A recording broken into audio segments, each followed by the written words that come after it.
And this is Rick Hall in Studio B of the Letcher County Government Channel. I have as a guest today Mr. James Hibbitts. And James, we always like to ask our guests when they were born, where they were born, and tell us a little bit about yourself. Sure.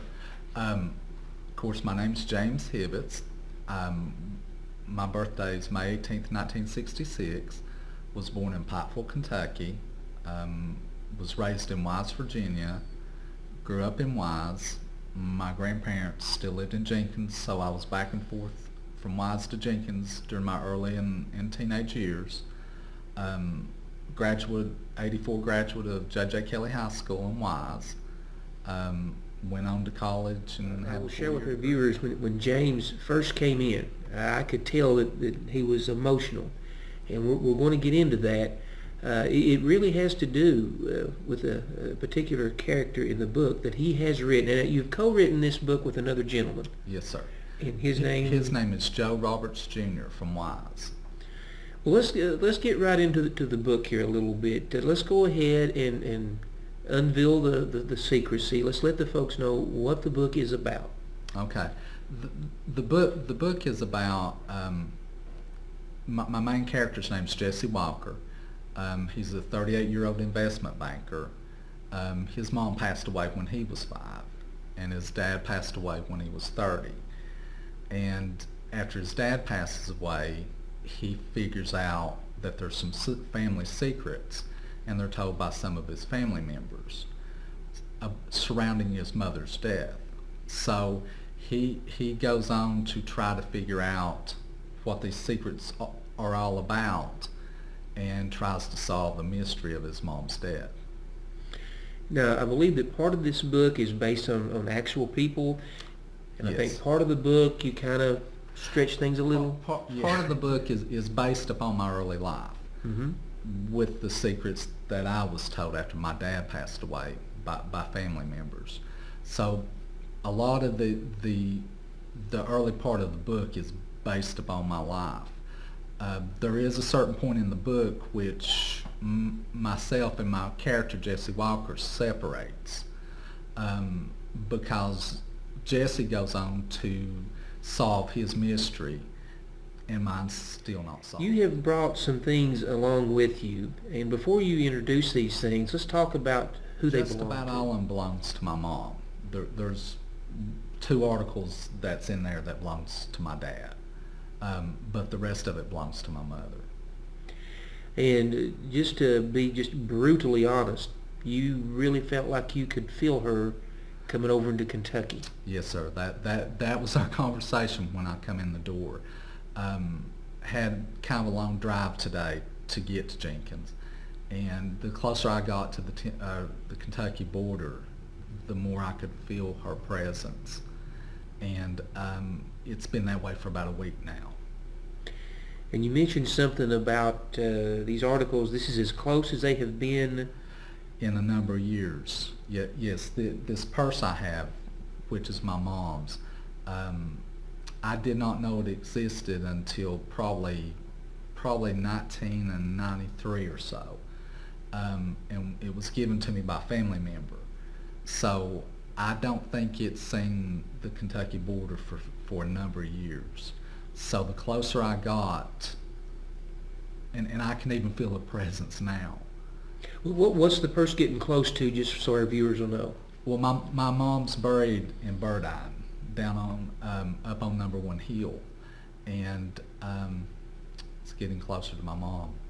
My mom's been dead 40 years, November 6th of this year. Why don't you show our viewers what you brought? Okay. I have her purse.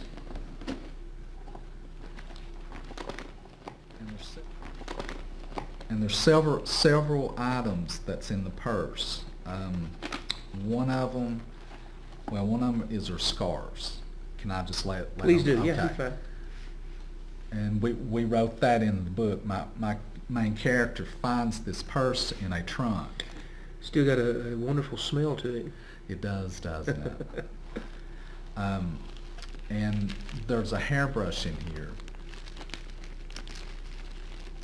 And the hairbrush still has hairs right there. I have her pill box. My mom, I was born in '66. My mom had her first heart attack in '68, and she had a second heart attack in '71, and that's when she died.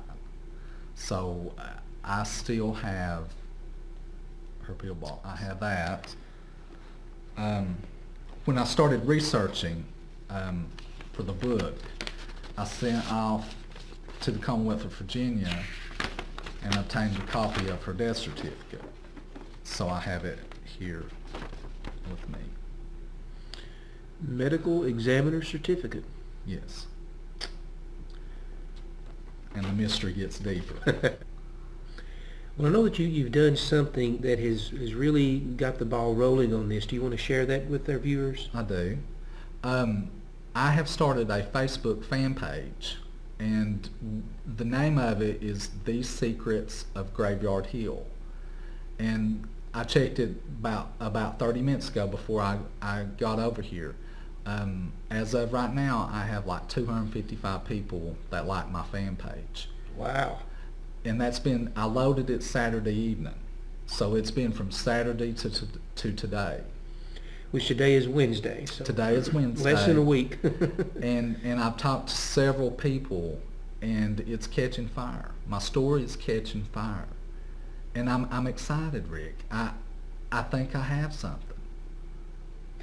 I'll tell you what, I think that you do too. Now, if someone would like to help you out to figure out this mystery, the easiest way to get hold of you through the Facebook, or is there another way you'd like for them to reach you? Or they can get me at Facebook. They can look me up either James Hibbitts on Facebook, or go to the fan page, The Secrets of Graveyard Hill, or they can get me at my Hotmail address, james.hibbitts, Hibbitts, @hotmail.com. I want to talk to you a little bit too now. The book is really, really, really good. You've been kind enough to give me a copy of it, but I don't know. It seems like there's some loose ends there. Are you guys thinking about taking this any further, or are you going to go in a different direction? Well, glad you mentioned it. Was talking to my co-writer Monday about all of this that's happening, and we do have plans. If we can get this book published, then we have plans on taking it into a second novel. And I would like to take this thing into a movie, maybe a Lifetime movie, because I think this is more of a Lifetime story. It's an interesting story. I've got people hooked, and I'm trying to create some excitement, and I need your help. There are two gentlemen that you mentioned to me. You had a newspaper article on one and a picture of the other. Could you share that with the viewers also? I can. I met these gentlemen last May.